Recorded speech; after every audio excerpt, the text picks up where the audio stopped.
제 채널에 다시 방문해 주셔서 감사합니다. 오늘 영상을 보시고 내용이 마음에 드신다면 좋아요만 부탁드리겠습니다. 그럼 시작하겠습니다. 영락없이 밝은 아이였던 브랜든 저커. 2000년 9월 부모님과 함께 놀이공원에 방문한 그는 여느 아이들처럼 여기저기를 뛰어다니며 들뜬 마음으로 놀이기구를 타기 바빴다. 특히 그 중에서도 브랜든은 디즈니의 캐릭터로 꾸며진 어두운 실내를 차량에 탑승해 돌아다니며 관람할 수 있는 로저 래빗이라는 기구를 좋아했는데, 하지만 이날 그는 기구 아래의 틈새에 갇혀버렸고 이후 다시는 일어설 수 없게 된다. 미국 캘리포니아주 애너하임에 위치한 디즈니랜드, 세계적인 엔터테인먼트 기업인 월트 디즈니에 의해 1955년에 개장한 이곳은 디즈니가 직접 관리하는 최초의 테마파크로 개장 초기부터 많은 사람들에게 인기를 끌었다. 약 20만 평의 부지 위에 건설된 디즈니랜드에는 매년 2천만 명에 가까운 관람객들이 몰려들었고, 그들 중 대다수는 가족 단위의 사람들이었는데 2000년 9월 22일 당시 4살이었던 브랜든 또한 가족들과 함께 이곳에 방문한다. 엄마, 아빠, 형 그리고 할머니와 함께한 브랜든은 음악과 특수효과 그리고 애니메이션을 즐기며 안전한 차량에 탑승해 실내를 돌아다니는 로저 래빗이라는 놀이기구에 탑승하는데, 이 로저 래빗은 애니메이션과 실제 사람이 출연하는 판타지 영화를 주제로 한 기구로 당시 디즈니랜드에서 필수로 방문해야 할 정도로 인기가 좋았다. 엄마와 함께 차량에 탑승한 브랜든은 즐겁게 웃으며 주변을 구경하고 있었고, 잠시 후 차량은 회전 구간으로 진입하였는데, 바로 그때 차량의 입구 옆에 앉아있던 브랜든이 갑자기 차량으로부터 떨어졌고 그대로 기구 아래에 끼어버렸다. 그는 아버지와 할머니가 탑승해 있던 바로 뒤쪽 차량 아래에 위치해 있었고, 사건 발생 즉시 옆에 탑승해 있던 브랜든의 엄마는 그를 있는 힘껏 잡아당겨보지만 아무 소용이 없었다. 보통의 놀이기구는 진행 중 차량이 장애물에 닿거나 방해를 받았을 때 즉시 기구가 멈추도록 설정되어 있었지만, 당시 현장은 사고를 막기에는 시설물이 부족한 상황이었고, 거기다 기구가 자동으로 운행되던 탓에 브랜든은 몸이 반쯤 접혀 끼인 상태로 약 3m가량을 더 끌려간 뒤 멈춰섰다. 하지만 기구가 멈춘 후에도 그를 바로 꺼낼 수 없었고, 그렇게 약 10분여간 호흡곤란을 겪던 그는 간신히 구조되어 빠르게 병원으로 이송되었지만 이미 의식이 없는 상태였다. 조사 결과 당시 탑승을 도왔던 디즈니랜드의 직원은 몸집이 작은 브랜든을 차량 밖으로 바로 노출되어 있어 위험할 수 있는 입구 위치에 탑승시켰고, 또한 위에서 아래로 잡아당겨 몸을 고정하는 안전바를 완전히 내리지 않은 상태로 운행을 시작하였다. 이로 인해 차량 운행간 어떠한 이유로 좌석에서 떨어진 브랜든은 그대로 사고를 당할 수밖에 없었고, 그렇게 브랜든은 약 10분간 허리가 앞으로 접힌 상태로 기구로부터 심한 압박을 받은 탓에 몇 분 동안 호흡을 전혀 할 수 없게 된다. 현장에서 구조된 시점에 이미 회복 불가능한 피해를 입은 것이 명확했던 그는 결국 사건 발생 9년 후인 2009년에 어머니의 품 안에서 세상을 떠났다.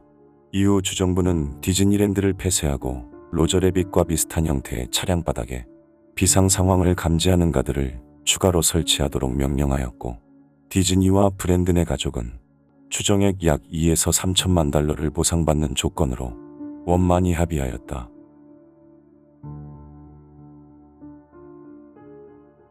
데보라 가일 스톤.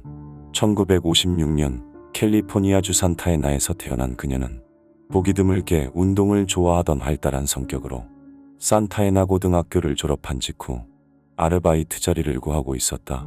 아이오와 주립대학교에 입학 예정이던 그녀는 이제 집을 떠나 새로운 숙소에서 생활해야 했기 때문에 비싼 집세와 생활비를 직접 충당하기 위해 친구들과 함께 잠시 동안 할 수 있는 아르바이트를 구하였고, 그러던 중 산타에나로부터 불과 15분 거리에 있던 디즈니랜드에서 단기 아르바이트 공고가 올라온 것을 발견한다. 이에 친구들과 함께 일자리에 지원에 합격한 그녀는 1974년 6월 초부터 출근해 트레이닝을 받으며 처음 하는 아르바이트에 굉장히 설레어 하는데, 이후 그녀는 디즈니랜드의 볼거리였던 아메리카 싱스의 공연장에서 업무를 배정받는다. 실물의 모형 인형을 이용해 음악을 배경으로 공연을 하는 오디오 애니메트로닉스인 아메리카 싱스는 당시 디즈니랜드에서 첫 개장을 앞두고 있는 상황으로 얼마 후 6월 29일부터 첫 공연을 시작하게 되었는데, 아메리카 싱스는 칸막이 벽으로 구분된 6개의 무대가 약 4분마다 시계 방향으로 회전하며 장면이 바뀌는 식으로 진행되었고, 각각의 무대가 이동할 때는 모든 조명이 꺼져 굉장히 어두웠다. 첫 공연을 시작한 지 약 9일이 지난 7월 8일 밤 10시 30분경, 이날 데보라는 무대 왼편에 이동하는 벽과 고정벽 근처에 위치해 있었고, 이곳에서 그녀의 업무는 공연의 시작과 끝에 마이크를 이용해 관객들에게 인사를 하고 안내를 하는 역할로 24분의 공연은 곧 마무리 단계에 접어들고 있었다. 잠시 후 10시 35분경, 어둠이 깔리고 무대가 막 회전하기 시작했을 때 갑자기 어디선가 엄청난 비명소리가 들려온다.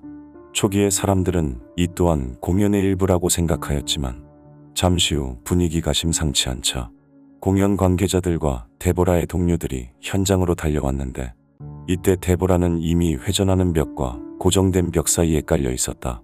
당시 데보라는 혼자 근무 중이었기 때문에 그녀가 어떠한 이유로 사고를 당했는지는 알 수 없었지만, 가장 유력한 이유로는 그녀가 회전벽과 고정벽 사이에 있는 통로에 너무 가깝게 위치해 있었고, 그곳에 등을 기대고 있다가 사고를 당한 것으로 추측되었다. 그리고 당시 무대 근처에는 고정벽과 회전벽 사이에 끼이는 것을 방지할 만한 그 어떠한 안전장치도 없었는데, 이로 인해 디즈니랜드는 사고 직후 해당 공연장을 모두 폐쇄한 채 벽 주변에 센서가 달린 조명을 설치하고 유사 사건 발생 시 벽이 부서질 수 있도록 하는 등 다수의 안전장치를 추가하였지만, 이미 딸을 잃은 데보라의 부모님들은 디즈니랜드를 즉각적으로 고소하였다. 이후 그녀가 일했던 공연장의 무대는 정비를 마친 뒤 재개장하여 1988년 새로운 프로그램으로 개조될 때까지 정상적으로 운영되었고, 데보라의 모교인 산타에나 고등학교에는 평소 수영을 즐겨 하던 그녀를 기리기 위해 데보라의 이름을 딴 수영장과 명판이 세워졌다. 그리고 데보라가 근무했던 공연장에서는 사건 이후 종종 그녀의 영혼을 목격했다는 사람들이 있었고, 그 중에는 조심해라는 음성을 들었다는 사람도 있었는데, 사람들은 이를 무서워하기보다는 세상을 떠나서까지 다른 사람을 도우려 하는 데보라의 착한 마음씨에 오히려 감사함을 느꼈다. 영상을 끝까지 봐주셔서 감사합니다. 영상에 대한 의견이나 보고 싶은 영상이 있으시다면 댓글로 남겨주시면 감사하겠습니다. 감사합니다.